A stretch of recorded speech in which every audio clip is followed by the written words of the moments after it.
Hi friend, कैसे हैं आप? आई होप आप सब लोग अच्छे होंगे। आज की इस वीडियो में हम आपको बताने वाले हैं अपने फ़ोन में स्लिप टाइम किस तरीके से लगाना है। बहुत इजी इजी स्टेप है जो आपको देखने हैं, फॉलो करने हैं। आइए गाइस, वीडियो स्टार्ट करते हैं और आपको बताते हैं अपने फ़ोन में स्लिप टाइम किस तरीके से लगाना है। स्लिप टाइम लगाने के लिए पहले हम सेटिंग में जाएंगे।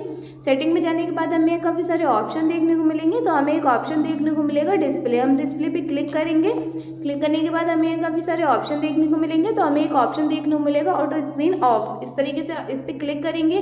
क्लिक करने के बाद आप अपना 15 second, 30 second, 1 minute, 2 minute, 5 minute, 10 minute, 30 minute जितना चाहें आप इस तरीके से लगा सकते हैं।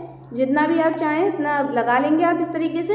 आपके फ़ोन में स्लिप टाइम लग जाएगा। गाइस, अगर आपको वीडियो अच्छी लगी हो तो लाइक करें, शेयर करें। अगर आप इस चैनल पर नए हैं तो सब्सक्राइब करें। मिलते हैं आपसे किसी नेक्स्ट वीडियो में। तब तक के लिए बाय एंड टेक केयर।